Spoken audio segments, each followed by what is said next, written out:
Well, we're about 2 days away from the Game Awards, so there's a lot of hype and build-up right now happening as we head towards Thursday, which generally means after Thursday, we'll be looking back on the show with, I'm sure, plenty of disappointment and arguing online. But at least for now, kind of the calm before the storm. However, there is one event going on currently, and that is the Players' Voice Award. This is something that's been voted on over the last couple of days now, and it's certainly making headlines currently, and there seems to be a lot happening here. The potential for bots, bribery, and even Sonic Frontiers beating out Elden Ring. We'll go over all that here today. Guys, if you enjoy these videos, make sure that like button, and if you're new to the Spawn Wave Plus channel, make sure you subscribe down below. First, though, I'm going to walk you through some of the games that were nominated for this, and I have a list here of someone who managed to snapshot it before the website went through some issues, which it's currently seeing. They had to pull some of the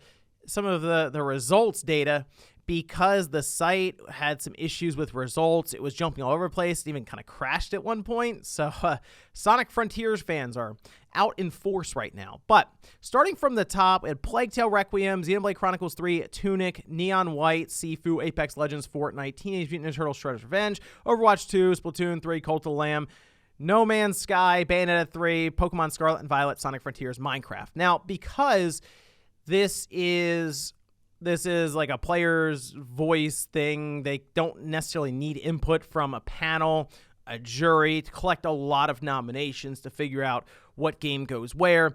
That's why they can have something like Pokemon Scarlet and Violet go in almost at the last minute, since they're just letting fans vote on it. This entire thing is just completely done through popularity contest with fans. They go on the website, they vote. Whatever game gets the most votes in that round moves on, and then a certain amount of games get knocked out that are towards like the bottom half or something like that. So if we take a look at the games that made it to the last round, there are 3 rounds.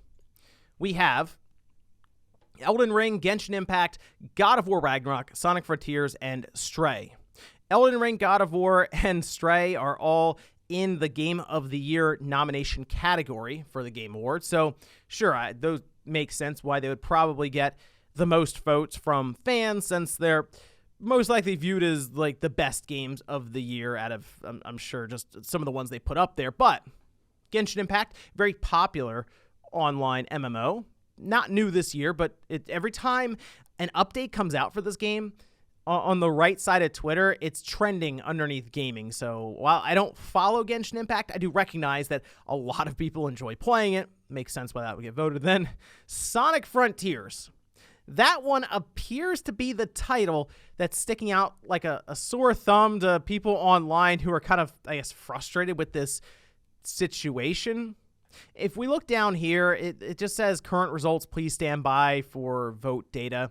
And it just sits like that. Before, I was able to refresh it and do all kinds of stuff, and it would pop up and finally give me the results, but not the case. They had to pull them down, and there's a reason for that. But first, let's take a look at where we were before they pulled the results down. This was from Tails Channel, who had a snapshot of the votes at 1:18 p.m. Eastern, so not too long ago. Genshin Impact and Sonic Frontiers were at the top. 39% of the vote each. Yeah, they're neck and neck. And originally, Sonic Frontiers jumped out ahead by a pretty good amount. It had like 56% or something of the vote. Genshin Impact started to reel it back in and actually jump over Sonic Frontiers. And now it's gone back to where Sonic Frontiers was able to catch up, and they're just outright tied. From there, we see God of War Ragnarok, 9%, Stray, 7%, Elden Ring, 6%. That's right. Sonic Frontiers has more votes than God of War, Stray, and Elden Ring combined. Yeah, and it appears right now Genshin Impact and Sonic Frontier fans are going at it currently when it comes to votes and trying to campaign for their game to win. Sonic Frontiers versus Genshin Impact is not something I had on my 2022 bingo card for gaming, but here we are. Anyway, the reason that the votes, or at least the data for results for the votes, seem to be pulled down. Some people were bringing up to Jeff Keighley on Twitter that, hey, there might be some weird, sketchy stuff going on here. Potential for bot farms maybe participating, where you can have thousands, tens of thousands, maybe hundreds of thousands votes come in like immediately. or apparently bribery. I'm not sure how that works. Maybe, I don't know, if someone's paying like $1 per vote. That seems like a weird thing, because while there are people who are, I see it, annoyed online that Sonic Frontiers is up there and getting those kind of votes, my answer is really just who cares? It's a player's voice award.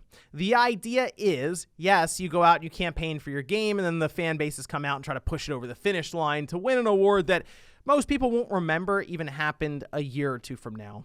Although, I do remember that Halo Infinite won last year's Player's Voice Award, and that didn't age too well, looking at the state of Halo Infinite currently, but most people have a hard time remembering what won Game of the Year a year or two ago, let alone this award. It really is just kind of thrown out there for fun, and it was seemingly created because there was frustration around games being left out of the Game of the Year conversation. So, all right, we'll put all these games in a bucket, you guys vote for them, and then it's up to you to see which game is voted as the best game of the year, just 100% fan vote. And this isn't the first time we've seen this. I'm not even talking about Player's Voice necessarily, where a bunch of fan bases come out and battle it out over votes. I can remember, just as an example, on game FAQs, it was probably a while ago. It doesn't feel like it was that long ago, but Undertale was pretty new at the time, and they hold these best video game ever brackets. And essentially every day they have a different poll on Game Facts or Game FAQs. You'd go on there,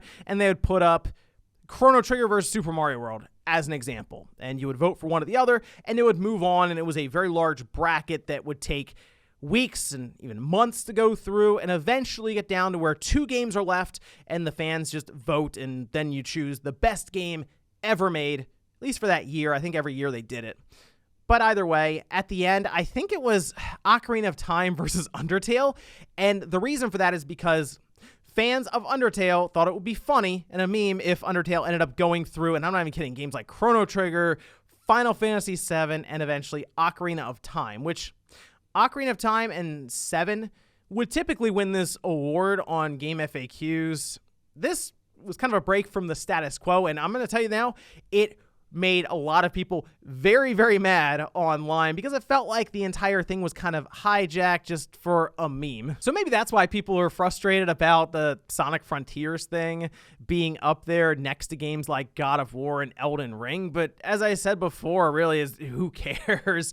It's just people having fun voting for their game that they like, and if they like Sonic, they'll vote for Sonic. I think it's a bit weird that we're to a position where they're doing recounts for Player's Voice because it's getting botted, I guess, and there's apparent bribery, and it was at least enough traffic to where there was a situation that they have to pull down votes so they can double check everything. And yeah, a couple times the website just struggled to load. So hey, it's Sonic fans and Genshin Impact fans coming out in force, battling it out for the Player's Voice Awards that we won't remember 8 months from now anyway. But let me know what you guys think about this one down below, with the Player's Voice Award heating up online with votes coming in specifically for Sonic Frontiers and Genshin Impact. What do you think ends up taking it at the end? Will Sonic Frontiers overcome Genshin Impact, or will Impact win out in the end? Thanks guys for watching, and I'll see you next time.